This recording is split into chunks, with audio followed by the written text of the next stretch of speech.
সুপ্রিয় দর্শক, স্বাগতম জানাচ্ছি সর্বশেষ আপডেট বাংলা সংবাদে। শুরুতেই জানিয়ে দেব সংবাদ শিরোনাম, এরপর থাকছে বিস্তারিত। শুরুতেই জানিয়ে দেব ২৬শে মার্চ দেশে ফেরার ঘোষণা হাসিনার, নেতাকর্মীদের দেশে ফেরার নির্দেশ। বিস্তারিত থাকছে প্রতিবেদনে। আরও জানিয়ে দিব বিদ্রোহীদের চাপে বিএনপি সরকার, খেলা ঘোরাতে রণংদেহী জামায়াত। বিস্তারিত থাকছে প্রতিবেদনে।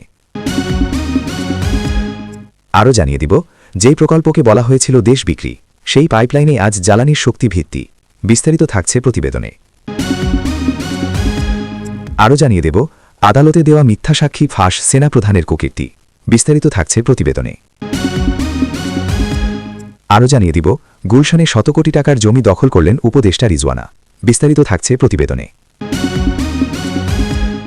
আরও জানিয়ে দিব আমার ছালা 2 হারালেন জেনারেল ইকবাল করিম ভুইয়া। বিস্তারিত থাকছে প্রতিবেদনে।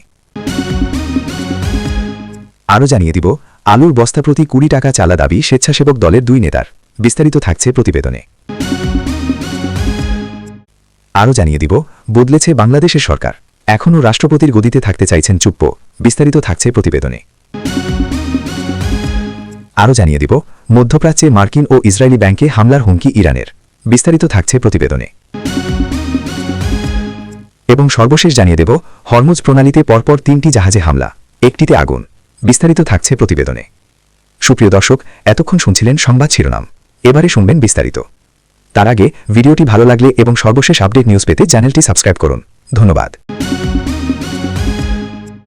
দীর্ঘ 18 মাস সাংগঠনিক স্থিরতার পর ফের রাজনৈতিক অঙ্গনে সক্রিয় হওয়ার চেষ্টা করছে বাংলাদেশে কার্যক্রম নিষিদ্ধ হওয়া আওয়ামী লীগ। 12 ফেব্রুয়ারি নির্বাচনের পরের দিন থেকে আওয়ামী লীগের কেন্দ্রীয় দপ্তরসহ দেশে অন্যান্য অঞ্চলের 1 ডজনের বেশি জেলা ও উপজেলায় দলের তালা খুলে দোয়া মোনাজাত, জাতীয় পতাকা উত্তোলন, ব্যানার টাঙানোর কাজ করেছেন দলটির নেতাকর্মীরা। আবার কোথাও দেখা গিয়েছে দলের দপ্তর খুলতে গিয়ে প্রতিপক্ষের হামলা ও মামলার শিকার হয়েছেন কেউ কেউ। অনেক জায়গায় আওয়ামী লীগের দপ্তর খোলার সময় বিএনপির নেতাকর্মীদের বাধা, ভাঙচুর বা পুনরায় তালা ঝুলিয়ে দেওয়ার ঘটনাও ঘটেছে। তবে বিএনপির শীর্ষ নেতৃত্বকে এ বিষয়ে প্রকাশে কঠোর অবস্থান নিতে দেখা যায়নি, বরং বিএনপির উচ্চ পর্যায়ের নেতৃত্ব নির্বাচনের আগে থেকেই আওয়ামী লীগের প্রশ্নে কৌশলী ও নমনীয় রয়েছে বলে মনে করা হচ্ছে। আওয়ামী লীগের সভাপতি শেখ হাসিনা গত 24 ফেব্রুয়ারি দলের ভার্চুয়াল বৈঠকে বিদেশে আশ্রিত নেতাদের দেশে ফিরতে মানসিক ও অন্যান্য প্রস্তুতি নিতে বলেছেন। শেখ হাসিনার এই হুকুম শুনে দলের নেতাদের একাংশের ধারণা তিনি দলের কার্যক্রমের ওপর সরকারি নিষেধাজ্ঞা প্রত্যাহারের ব্যাপারে হয়তো ইতিবাচক বার্তা পেয়ে থাকতে পারেন। ভার্চুয়াল বৈঠকে উপস্থিত এক নেতা জানান, নেত্রীর কণ্ঠে পরিচিত আত্মবিশ্বাস ধরা পড়েছে। 2024 সালের অগাস্টে ক্ষমতাচ্যুত হওয়ার প্রায় 18 মাস পর প্রথমবারের মতো তিনি দলের নেতাদের নির্দেশ দেন দেশে ফেরার প্রস্তুতি নিতে। সূত্রের খবর, গত 24 ফেব্রুয়ারির ভার্চুয়াল বৈঠকে দেশের ভিতরে আত্মগোপনে ও ছড়িয়ে ছিটিয়ে থাকা আওয়ামী লীগের নেতাকর্মীদের সংগঠিত করে চলতি মাসের 7, 17 ও 26 মার্চে কর্মসূচি পালনের নির্দেশ দিয়েছেন শেখ হাসিনা। জাতীয় সংসদ নির্বাচন পরবর্তী পরিস্থিতি পর্যালোচনা ও আওয়ামী লীগের ভবিষ্যৎ কর্মসূচি নির্ধারণে শীর্ষ নেতাদের নিয়ে বৈঠকটি করেন শেখ হাসিনা। এই সব কর্মসূচির পালনের মাধ্যমে তিনি আজ করতে চাইছেন বাংলাদেশের স্বাধীনতা ও অস্তিত্বের সঙ্গে জড়িয়ে থাকা এ 3টি ঐতিহাসিক দিবস পালনে প্রধানমন্ত্রী তারেক রহমানের প্রশাসন ও ক্ষমতাসীন বিএনপি আওয়ামী লীগকে বাধা দেয় কিনা। বিএনপি সূত্রের খবর, তাদের রাজনৈতিক লাইনে এ নিয়ে ইতিবাচক ও নেতিবাচক দুটো ধারাই রয়েছে। জামায়াতে ইসলামী ও জাতীয় নাগরিক পার্টি এনসিপি ইতিমধ্যে আওয়ামী লীগের স্বল্প পরিসরের কর্মকাণ্ডে বেজায় চটেছে। তারা একাধিক সভা সমাবেশে আওয়ামী লীগের কর্মীদের দপ্তর খোলা ও জাতীয় পতাকা বা শেখ মুজিবুর রহমানের ছবি টাঙানোর ঘটনার কড়া বিরোধিতা করে বিএনপি সরকারের সমালোচনা করেছে। বিএনপির বিপুল বিজয়ের পরে প্রথম সাংবাদিক বৈঠকে প্রধানমন্ত্রী তারেক রহমান বলেছিলেন, আইনের শাসন নিশ্চিত করার মাধ্যমে এর সমাধান হবে। দিন তিনেক আগে একই কথা বলেছেন বিএনপি মহাসচিব মির্জা ফখরুল ইসলাম আলমগীরও। আলমগীর বলেন, বিষয়টি আইনিভাবে দেখা হবে। তিনি বলেন, আওয়ামী লীগ নিষিদ্ধ হোক, এটা আমরা চাইনি। জামায়াতে ইসলামীর নায়েবে আমির অধ্যাপক মুজিবুর রহমান গত শুক্রবার দলের এক অনুষ্ঠানে বিএনপি ও প্রধানমন্ত্রী তারেক রহমানকে উদ্দেশ্য করে বলেছেন, যে ফ্যাসিস্ট সরকারকে 2024 সালের 5 অগাস্টে ছাত্র জনতা আন্দোলন করে দেশ থেকে বিতাড়িত করেছিল, সেই দলকে আবার বাংলাদেশে পুনর্বাসিত করা এটা আন্দোলনের সঙ্গে বিশ্বাসঘাতকতার শামিল বলে আমরা মনে করি। অতএব গোটা জাতির স্পন্দন বুঝে দেশটাকে পরিচালনা করা উচিত বলে আমরা মনে করছি। এনসিপির আহ্বায়ক নাহিদ ইসলাম আওয়ামী লীগের কার্যক্রমের প্রতি ইঙ্গিত করে বলেছেন, ছাত্রদের দাবির তোয়াক্কা না করে সরকার জনগণের বিরুদ্ধে অবস্থান নেওয়ার চেষ্টা করছে। তারেক বাংলাদেশে ফিরেছেন। নির্বাচনে তার দল নিরঙ্কুশ সংখ্যাগরিষ্ঠতা অর্জন করেছে। বিএনপি সরকার গঠন করেছে। প্রধানমন্ত্রী পদে আসীন হয়েছেন তারেক রহমান। রাজনৈতিক বিশ্লেষকদের ভবিষ্যদ্বাণী ছিল, দেশ শাসন করতে গিয়ে তারেক রহমানকে বেশ চ্যালেঞ্জের মুখে পড়তে হবে। তারা বেশ কয়েকটি যুক্তি তুলে ধরেছিলেন। সেই সব যুক্তির মধ্যে একটি, বিরোধী আসনে থাকা জামায়াত সরকারকে খুব একটা স্বস্তিতে থাকতে দেবে না। শুধু জামাত নয়, বিএনপির যে 7 বিদ্রোহী প্রার্থী ভোটে জয়ী হয়েছেন, তারাও সরকারকে চাপে ফেলার জন্য এখন থেকে প্রস্তুতি নিতে শুরু করেছে। বিদ্রোহী 7 প্রার্থী হলেন রুমিন ফারহানা, শেখ মুজিবুর রহমান ইকবাল, লুৎফর রহমান খান আজাদ, আব্দুল হান্নান, আতিকুল আলম শাওয়ান, সালমান ওমর রুবেল ও রেজওয়ানুল হক। কে কোথা থেকে প্রার্থী হয়েছিল একবার দেখে নেওয়া যাক। রুমিন ফারহানা, বিএনপির সহ আন্তর্জাতিক বিষয়ক সম্পাদক, ব্রাহ্মণবাড়িয়া 2, সরাইল ও আশুগঞ্জ কেন্দ্রে থেকে প্রতিদ্বন্দ্বিতা করেন। প্রতীক ছিল হাঁস। নিকটতম প্রার্থী ছিলেন বিএনপি জোটের প্রার্থী জমিয়তে উলামায়ে ইসলামের মাওলানা জুনায়েদ আল হাবিব। রুমি ফারহানা ৩৭,৫৬৮ ভোট বেশি পেয়েছেন। কিশোরগঞ্জ 5, বাজিতপুর নিকলি কেন্দ্রে থেকে প্রতিদ্বন্দ্বিতা করেন মুজিবুর রহমান ইকবাল। তারও প্রতীক ছিল হাঁস। বিএনপির এই বিদ্রোহী প্রার্থী ১৩,০৯২ ভোট বেশি পেয়ে জয়লাভ করেন। টাঙ্গাইল 3, ঘাটাইল এই আসনে বিএনপি প্রার্থী করে দলের কেন্দ্রীয় নির্বাহী কমিটির সদস্য ওয়াবদুল হক নাসির। ধানের শীষ না পাওয়ায় মোটরসাইকেল প্রতীকে প্রতিদ্বন্দ্বিতা করেন বিএনপির সাবেক মন্ত্রী লুৎফর রহমান খান। মোটরসাইকেল প্রতীকে তিনি পেয়েছেন ১,০৬,৭৯৪ ভোট। নিকটতম বিএনপি প্রার্থী অ্যাডভোকেট ওয়াবদুল হক নাসির পেয়েছেন ৮১,৭৩৪টি ভোট। চাঁদপুর 4, ফরিদগঞ্জ বিএনপি এই কেন্দ্রে প্রার্থী করে দলের রাজস্ব ও ব্যাংকিং বিষয়ক সম্পাদক প্রাক্তন এমপি লায়ন হারুনুর রশিদকে। টিকিট না পাওয়ায় এই কেন্দ্রে প্রতিদ্বন্দ্বিতা করেন উপজেলা বিএনপি সভাপতি আব্দুল হান্নান। তার প্রাপ্ত ভোট ৭৩,৫৯৯, আর বিএনপি প্রার্থী হারুনুর রশিদ পেয়েছেন ৬৭,৮৩৩ ভোট। কুমিল্লা 7, চান্দিনা কেন্দ্রে থেকে বিএনপির বিদ্রোহী প্রার্থী তথা দলের উপজেলা সভাপতি আতিকুল আলম শাওয়ান। তিনি পেয়েছেন ৪২,৮৯৪ ভোট, আর বিএনপির রেদোয়ান আহমেদ পেয়েছেন ৪৭,৯২৫ ভোট। ময়মনসিংহ 1, হালুয়াঘাট ও ধোবাউড়া এই কেন্দ্রে বিএনপি প্রার্থী করে দলের যুগ্ম সচিব সৈয়দ ইমরান সালেহ প্রিন্স।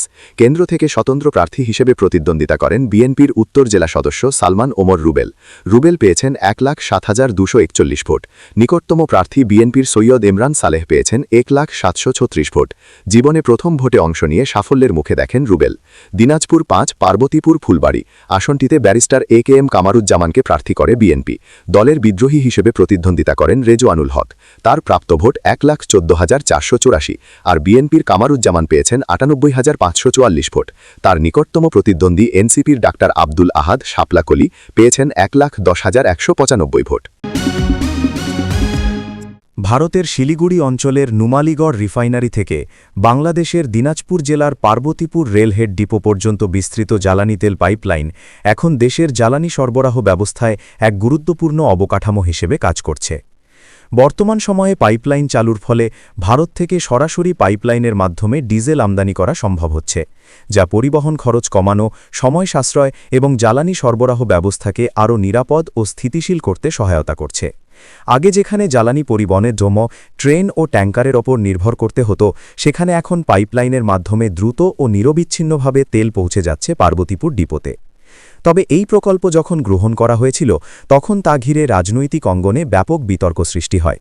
সে সময় বাংলাদেশের সাবেক প্রধানমন্ত্রী শেখ হাসিনার সরকারের বিরুদ্ধে বাংলাদেশ জাতীয়তাবাদী দল বিএনপি ও বাংলাদেশ জামায়াতে ইসলামী সহ বিরোধী রাজনৈতিক দলগুলো অভিযোগ তোলে যে এই প্রকল্পের মাধ্যমে নাকি ভারতের কাছে দেশের স্বার্থ ক্ষুণ্ণ করা হচ্ছে, এমনকি দেশবিথি করার মতো অভিযোগও তোলা হয়েছিল। কিন্তু সময়ের সঙ্গে সঙ্গে প্রকল্পটির বাস্তব সুফল স্পষ্ট হয়ে উঠেছে। জ্বালানি পরিবহনে খরচ কমেছে, সরবরাহ ব্যবস্থায় গতি এসেছে এবং উত্তরাঞ্চলে জ্বালানি সরবরাহ আরও সহজ হয়েছে। সীমান্তবর্তী অবকাঠামো সহযোগিতা এবং জ্বালানি পরিবহন ব্যবস্থার আধুনিকরণের ক্ষেত্রে এই পাইপলাইন একটি গুরুত্বপূর্ণ উদাহরণ। একই সঙ্গে এটি প্রমাণ করে, কোনো উন্নয়ন প্রকল্পকে ঘিরে রাজনৈতিক বিতর্ক থাকলেও বাস্তব প্রয়োগের মাধ্যমে তার প্রকৃত মূল্যায়ন সময়ই করে দেয়। ফলে একসময় যে প্রকল্পকে কেন্দ্র করে তীব্র সমালোচনা হয়েছিল, আজ সেই প্রকল্পই দেশের জ্বালানি ব্যবস্থাপনায় একটি কার্যকর অবকাঠামো হিসেবে প্রতিষ্ঠিত হয়েছে। বাংলাদেশের সাবেক সেনাপ্রধান জেনারেল ইকবাল করিম ভূঁইয়া নেটিজেনদের কাছে আইকেবি নামে পরিচিত।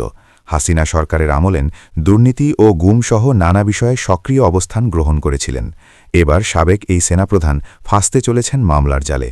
ভারতের নর্থ ইস্ট নিউজের একটি প্রতিবেদনে এমনই একটি চাঞ্চল্যকর তথ্য উঠে এসেছে, বেশ কিছু অপরাধের তথ্য। আদালতে তিনি মিথ্যা সাক্ষ্য দিয়েছিলেন বলে অভিযোগ উঠেছে অবসরপ্রাপ্ত এই সেনাকর্তা নিজের অপকর্ম ঢাকতে সহকর্মীদের উপর দোষ চাপিয়েছেন। গত ১ মার্চ মেজর জিয়াউল হাসানের বিরুদ্ধে সাক্ষ্য দিতে তিনি আদালতে এসেছিলেন। গত ৫ অগাস্ট আওয়ামী লীগ সরকারের পতন হয়। ৮ অগাস্ট অন্তর্বর্তী সরকার দায়িত্ব নেয়। আওয়ামী লীগ সরকারের শাসনামলে শতাধিক মানুষকে গুম ও খুনের ঘটনায় সাবেক সেনা কর্মকর্তা জিয়াউল হাসানের বিরুদ্ধে পুনর্গঠিত আন্তর্জাতিক অপরাধ ট্রাইব্যুনাল ১-এ এই মামলার বিচার শুরু হয়। তার আগে গত ১৪ জানুয়ারি জিয়াউলের বিরুদ্ধে ৩টি অভিযোগ গঠনের মাধ্যমে বিচার শুরুর আদেশ দেন ট্রাইব্যুনাল ১। এই মামলায় সুনির্দিষ্ট ৩টি অভিযোগ আনা হয়। দ্বিতীয় অভিযোগে অপরাধের সময়কাল হল ২০১০ থেকে ২০১৩। আদালতে সাক্ষ্য দিতে এসে বিচারকদের বাক্যবাণে তিনি বিদ্ধ করেন। বিচারপতি গোলাম মার্তুজা মজুমদারের নেতৃত্বাধীন আন্তর্জাতিক অপরাধ ট্রাইব্যুনাল ১-এ আওয়ামী শাসনামলে শতাধিক মানুষকে গুম করে খুনের মামলায় বিচার চলছে সাবেক সেনা কর্মকর্তা জিয়াউল হাসানের। এ মামলায় জিয়াউল হাসানের বিরুদ্ধে করা মামলায় আদালতে সাবেক সেনাপ্রধান ইকবাল করিম ভূঁইয়া তার সাক্ষ্যে বলেছিলেন, সিরিয়াল কিলারের অভিযোগ থাকায় জিয়াউলকে প্রমোশন দিতে চাননি তিনি। এর আগে গত ১০ ফেব্রুয়ারি আওয়ামী লীগ সরকারের শাসনামলে শতাধিক মানুষকে গুম ও খুনের ঘটনায় সাবেক সেনা কর্মকর্তা জিয়াউল হাসানের বিরুদ্ধে করা মানবতাবিরোধী অপরাধের একটি মামলায় প্রথম সাক্ষী হিসেবে জবানবন্দি দেন সাবেক সেনাপ্রধান ইকবাল করিম ভূঁইয়া। আন্তর্জাতিক অপরাধ ট্রাইব্যুনাল ১-এ ইকবাল করিম দ্বিতীয় দিনের মতো জবানবন্দি দেন। জবানবন্দি শেষ হলে তাকে আসামি পক্ষের আইনজীবীদের সাক্ষ্য দেওয়ার দিন ধার্য করা হয় গত ১৮ ফেব্রুয়ারি। গতকাল ছিল চতুর্থ দিনের মতো জেরা। জবানবন্দিতে ইকবাল করিম বলেন, র্যাবের ডিজি বেনজিরের আগমনের সঙ্গে সঙ্গে এডিজি র্যাব হিসেবে দায়িত্ব নেন জিয়াউল হাসান। এরপর আর্মি সিকিউরিটি ইউনিট ASU সূত্রে খবর পাই কর্নেল জিয়া বিচার বহির্ভূত হাটকাণ্ড অস্বাভাবিকভাবে বাড়িয়ে দিয়েছেন। তারা আরও জানান, জিয়া নিজের আবাসিক টাওয়ারে একজন গার্ড রেখেছেন, বাসায় অস্ত্র রাখছেন এবং পুরো ফ্ল্যাটে সিসিটিভি বসিয়েছেন। সঙ্গে সঙ্গে তাকে বলা হয় গার্ড সরিয়ে নিতে, ক্যামেরা খুলে ফেলতে, বাসায় অস্ত্র রাখা থেকে বিরত থাকতে এবং অফিসিয়াল কোয়ার্টারের সামরিক নিয়মকানুন মেনে চলতে। কিন্তু পরবর্তী সময়ে তার আচরণ আরও উচ্ছৃঙ্খল হয়ে ওঠে। রাজধানীর গুলশানে শত কোটি টাকা মূল্যের প্রায় 22.5 কাঠা জমি দখলের অভিযোগ উঠেছে অন্তর্বর্তী সরকারের পরিবেশ উপদেষ্টা সৈয়দা রিজওয়ানা হাসান ও রাজুক চেয়ারম্যান রিয়াজুল ইসলামের বিরুদ্ধে।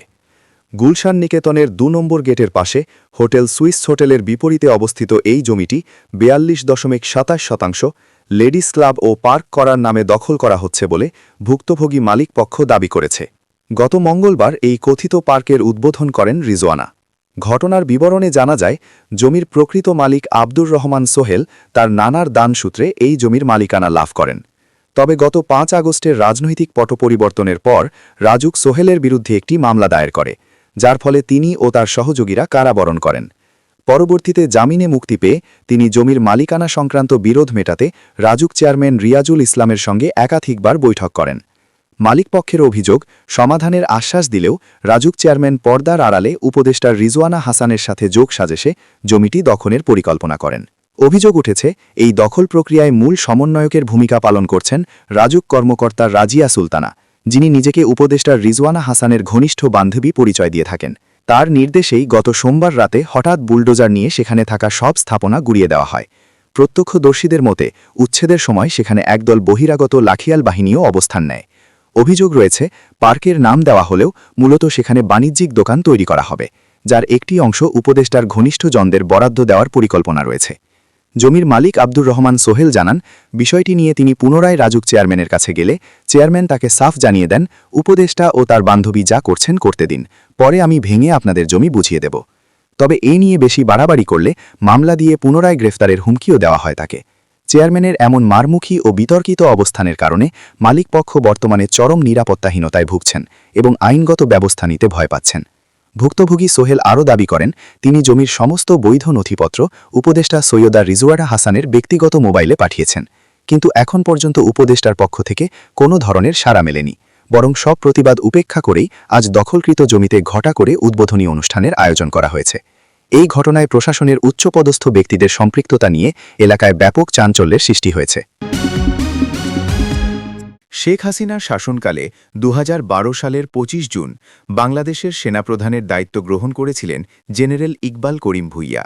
২০১৫ সালের ২৫ জুন তিনি অবসর গ্রহণ করেন বাংলাদেশের সেনাবাহিনীর সর্বোচ্চ পদ থেকে।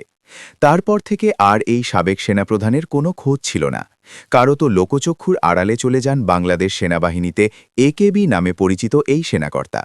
2024 সালে আওয়ামী লীগের নেত্রী তথা তৎকালীন প্রধানমন্ত্রী শেখ হাসিনার বিরুদ্ধে ছাত্র জনতার জুলাই গণ অভ্যুত্থানের সময় হঠাৎ করেই যেন তিনি আবির্ভূত হন। কারো তো নিজেকেও ছাত্রদের মতো বিপ্লবী প্রতিপন্ন করতে ফেসবুকে একের পর এক স্ট্যাটাস দিতে শুরু করেন। তিনি ওই গণ আন্দোলনের পক্ষেই অবস্থান নিয়েছিলেন, এমনকি তার অনুগত অবসরপ্রাপ্ত সেনাকর্ম তাদের অভ্যুত্থানের পক্ষে মাঠে নামিয়ে দিয়েছিলেন। সেই সময়ই আমরা দেখেছিলাম বাংলাদেশের অবসরপ্রাপ্ত সেনাকর্তারা দাবি করছেন শিলিগুড়ি করিডোর ধ্বংস করে দেওয়া হবে, 4 ঘণ্টায় কলকাতা দখল করা হবে। এসবই ছিল সাবেক জেনারেল ইকবাল করিম ভূঁইয়ার মস্তিষ্কপ্রসূত। অনেকেই মনে করেন 2024 সালের 5 আগস্ট হাসিনার পতনের পর ইকবাল করিম ভূঁইয়া আশা করেছিলেন বর্তমান সেনাপ্রধান জেনারেল ওয়াকারুজ্জামান যে অন্তর্বর্তী সরকার গঠন করার উদ্যোগ নিয়েছিলেন সেখানে তাকে স্থান করে দেওয়া হবে, অর্থাৎ তিনি উপদেষ্টা পদের আশা করেছিলেন। তার সে আশা পূরণ হয়নি। এরপরও তিনি চেষ্টা চালিয়ে গিয়েছিলেন যে ইউনূস সরকার যদি তাকে বাংলাদেশের রাষ্ট্রপতি পদে নিয়ে আসে। ইকবাল করিম ভূঁইয়ার সে আশাও পূরণ হয়নি। বাংলাদেশের এই সাবেক সেনাপ্রধানের ফেসবুক পেজ ঘুরে আসলেই বোঝা যাবে তার উদ্দেশ্য ও বিধেয় ঠিক কী ছিল। তিনি একের পর এক পোস্ট দিয়ে কখনো ভারতকে দূষেছেন, কখনো ইউনূস সরকারের কি করণীয় কর্তব্য সেটা জানিয়েছেন। সম্প্রতি তিনি বাংলা ও ইংরেজিতে আগামী 5 বছরে আমরা কোথায় যাচ্ছি শিরোনাম দিয়ে ধারাবাহিকভাবে বেশ কয়েকটি পোস্ট করেছেন। তাতে তিনি বাংলাদেশের নির্বাচন, অন্তর্বর্তী সরকার আরও 1-2 বছর থাকবে কিভাবে, প্রধান উপদেষ্টা মোহাম্মদ ইউনূসকে রাষ্ট্রপতি করে ঐকমত্যের জাতীয় সরকার গঠিত হবে, বিএনপি ক্ষমতায় এলেও পুরো মেয়াদ শেষ করতে পারবে কিনা, ভারতের কৌশলগত অবস্থান কি হবে এবং কিছুটা আওয়ামী লীগের প্রত্যাবর্তন ও শক্তি সঞ্চয়ের ওপর নানা মতামত তুলে ধরেছেন। এমনকি ইকবাল করিম ভূঁইয়া একথাও বলেছেন, যদি বিএনপি আওয়ামী লীগের বিরুদ্ধে পরিচালিত পরিকল্পিত সহিংসতা বিরোধী আন্দোলন দমনে ব্যর্থ হয় তবে বাংলাদেশে 1/11-এর পুনরাবৃত্তি ঘটবে। এক ফেসবুক পোস্টে ইকবাল করিম ভূঁইয়া উল্লেখ করেন, অতীতেও অতিরিক্ত সাংবিধানিক কার্যকলাপে জড়িত থাকায় বাংলাদেশ সেনাবাহিনী ইতোমধ্যে উল্লেখযোগ্য ক্ষতি করেছে। এই সম্মানিত প্রতিষ্ঠানকে আরও ক্ষতি ও বিতর্কের বিষয় না জানানো মূর্খামি হবে। ওই পোস্টেই একটি ফটোকার্ড শেয়ার করে তিনি লেখেন, 1/11-এর পুনরাবৃত্তি দেখতে চাই না। এরূপ অসাংবিধানিক কর্মকাণ্ডে সেনাবাহিনী অতীতে ব্যাপকভাবে ক্ষতিগ্রস্ত হয়েছে। নতুন করে আরও ভোগান্তি ডেকে আনা ঠিক হবে না। ঘটনা হলো বাংলাদেশের সাবেক সেনাপ্রধান ইকবাল করিম ভূঁইয়া শেখ হাসিনার আমলে অনেক সুযোগ সুবিধা ভোগ করেছেন। হাসিনার পতনের পর তিনিই ছাত্রনেতা জামাত ও মোহাম্মদ ইউনূসের নজরে আসার চেষ্টা চালিয়েছেন। বাংলাদেশের রাজনৈতিক মহলের মতে ইকেবি আসলে ঝোপ বুঝে কোপ মারতে পারদর্শী, তা এখন সকলেই বোঝেন। তিনিই এমন এক সেনাপ্রধান যিনি অবসরের পর সেই সেনাবাহিনীকেই চরম আক্রমণ করে গিয়েছেন, সেই সেনাবাহিনীকেই ভেঙে টুকরো টুকরো করতে চেয়েছেন। কিন্তু বিএনপি সরকার ক্ষমতায় আসার পর ইকবাল করিম ভূঁইয়ার যাবতীয় চেষ্টা বিফলে যেতে বসেছে। এমনকি তার নানা উস্কানিমূলক ফেসবুক পোস্ট, বক্তব্যের পিছনে কোনো ষড়যন্ত্র ছিল কিনা সেটা খতিয়ে দেখার দাবি উঠে গিয়েছে। ফলে সাবেক সেনাপ্রধান ইকবাল করিম ভূঁইয়ার যেমন আমও গিয়েছে, এবার ছালাও যাবে বলে মনে করছেন বাংলাদেশের রাজনৈতিক ওয়াকিবহল মহল। বগুড়ার শাহজাহানপুরে চাষি ও ব্যবসায়ীদের কাছ থেকে আলুর বস্তা প্রতি 20 টাকা করে চাঁদা আদায়ের অভিযোগ উঠেছে উপজেলা স্বেচ্ছাসেবক দলের 2 নেতার বিরুদ্ধে। এ ঘটনায় এক কৃষক থানায় লিখিত অভিযোগ দিয়েছেন। অভিযুক্তরা হলেন উপজেলা স্বেচ্ছাসেবক দলের সাধারণ সম্পাদক আয়ুব আলী ও সাংগঠনিক সম্পাদক কামরুল হাসান মুমিন। অভিযোগকারী কৃষক মেহেদি হাবিব আব্বাসী উপজেলার খড়না ইউনিয়নের জগন্নাথপুর গ্রামের বাসিন্দা। অভিযোগকারী মেহেদি হাবিব আব্বাসী জানান, গত 8 মার্চ সন্ধ্যায় তিনি আলু হিমাগারে নেওয়ার পথে বীরগ্রাম বাসস্ট্যান্ড এলাকায় পৌঁছালে আয়ুব আলী, কামরুল হাসান মুমিন সহ কয়েকজন তার ট্রাক আটকে চাঁদা দাবি করেন। তিনি চাঁদা দিতে অস্বীকৃতি জানালে তাকে তুলে নেওয়া ও প্রাণনাশের হুমকি দেওয়া হয়। পরে স্থানীয় লোকজনে এলে অভিযুক্তরা সেখান থেকে পালিয়ে যান। প্রত্যক্ষদর্শী তাজনুর ইসলাম বলেন, চাঁদা না পেয়ে ওই কৃষককে জোর করে তুলে নেওয়ার চেষ্টা করা হচ্ছিল। এ সময় স্থানীয়রা প্রতিবাদ করলে অভিযুক্তরা পালিয়ে যান। খোঁজ নিয়ে স্থানীয় সূত্রে জানা গেছে, আলু বোঝাই ট্রাক কিংবা ট্রাকে আলু লোড করার সময়, এমনকি জমিতে বস্তায় আলু ভরার সময়ও স্বেচ্ছাসেবক দলের পরিচয় দেওয়া কয়েকজন যুবক সেখানে উপস্থিত হন। পরে ট্রাক আটকে চাঁদা দাবি করা হয়। বস্তা প্রতি 20 টাকা করে চাঁদা দেওয়ার পরই ট্রাক ছেড়ে দেওয়া হয় বলে অভিযোগ রয়েছে। ইরানের শীর্ষ যৌথ সামরিক কমান্ড বা খাতাম আল আনবিয়ার একজন মুখপাত্র হুমকি দিয়েছেন যে ইরানে একটি ব্যাংক লক্ষ্যবস্তু হওয়ার প্রতিক্রিয়ায় দেশটি ওই অঞ্চলের ইসরায়েলি ও মার্কিন ব্যাংকগুলোকে টার্গেট করবে। ইরানের রাষ্ট্রীয় সংবাদ সংস্থা IRNA জানায়, ইব্রাহিম জোলফাগারি সতর্ক করে বলেছেন, এই অঞ্চলের মানুষদের ব্যাংকগুলোর 1 কিলোমিটার ব্যাসার্ধের মধ্যে থাকা উচিত নয়। জোলফাগারি বলেন, শত্রু আমাদের মার্কিন ও ইসরায়েলের অর্থনৈতিক কেন্দ্র ও ব্যাংকগুলোকে লক্ষ্য করার স্বাধীনতা দিয়েছে। ইরানের রাষ্ট্রীয় নিউজ চ্যানেল আরও জানিয়েছে, তেহরানের রাষ্ট্রীয় মালিকানাধীন সেপাহ ব্যাংকের একটি ভবন হামলার লক্ষ্য হয়েছে। মঙ্গলবার ইরানের গণমাধ্যমে জানানো হয়েছিল, সেপাহ ও আরেকটি রাষ্ট্রীয় মালিকানাধীন ব্যাংক মেল্লির সেবা কিছুটা বিঘ্নিত হয়েছিল। বিবিসি অ্যারাবিক ইরানের নিউজ চ্যানেল খবর এর বরাত্ত দিয়ে জানিয়েছে, তেহরানের একটি ব্যাংকের কর্মীরা গতরাতে এক বিমান হামলায় নিহত হয়েছেন। পারস্য উপসাগরে হরমুজ প্রণালীতে পরপর 3টি কার্গো জাহাজে হামলার ঘটনা ঘটেছে। অজ্ঞাত বস্তুর আঘাতে 3 জাহাজই ক্ষতিগ্রস্ত হয়েছে। এর মধ্যে একটি জাহাজে অগ্নিকাণ্ডের ঘটনা ঘটেছে, যে কারণে ওই জাহাজের বেশিরভাগ নাবিককে জাহাজ থেকে সরিয়ে নেওয়া হয়েছে। বুধবার 11 মার্চ ফরাসি বার্তা সংস্থা এএফপির এক প্রতিবেদনে এই তথ্য জানানো হয়েছে। যুক্তরাজ্যের সামুদ্রিক নিরাপত্তা বিষয়ক সংস্থা British maritime security agency UKMTO জানায়, বুধবার হরমুজ প্রণালীতে অজ্ঞাত বস্ত্রাঘাতে 3টি জাহাজ ক্ষতিগ্রস্ত হয়েছে। এর মধ্যে একটি জাহাজে অগ্নিকাণ্ডের ঘটনা ঘটেছে। 2টি সামুদ্রিক নিরাপত্তা সূত্র বলেছে, থাইল্যান্ডের পতাকাবাহী বাল্ক কেরিয়ার মায়োরি নারী ওমানের 11 নটিক্যাল মাইল উত্তরে হামলার শিকার হয়েছে। এতে জাহাজটি ক্ষতিগ্রস্ত হয়েছে। পরবর্তীতে এই ঘটনার বিষয়ে ইউকেএমটিও বলেছে, ক্ষতিগ্রস্ত জাহাজের আগুন নিভিয়ে ফেলা হয়েছে এবং এতে পরিবেশগত কোনো বিপর্যয় ঘটেনি। বর্তমানে প্রয়োজনীয় সংখ্যক নাবিক ওই জাহাজে অবস্থান করছেন। এর আগে 2টি সামুদ্রিক নিরাপত্তা সূত্র বলেছে, জাপানের পতাকাবাহী কন্টেইনার জাহাজ ওয়ান ম্যাজেস্টি সংযুক্ত আরব আমিরাতের রাস আল খাইমার 25 নটিক্যাল মাইল 46 কিলোমিটার উত্তর পশ্চিমে অজ্ঞাত বস্তুর আঘাতে সামান্য ক্ষতিগ্রস্ত হয়েছে। জাহাজটির নাবিকরা সবাই নিরাপদ আছেন এবং জাহাজটি নিরাপদ নোঙরস্থানের দিকে এগিয়ে যাচ্ছে। সামুদ্রিক নিরাপত্তা সংস্থাগুলোর তথ্য অনুযায়ী দুবাইয়ের প্রায় 50 মাইল উত্তর পশ্চিমে তৃতীয় আরেকটি বাল্ক ক্যারিয়ার জাহাজেও অজ্ঞাত বস্তু আঘাত হেনেছে।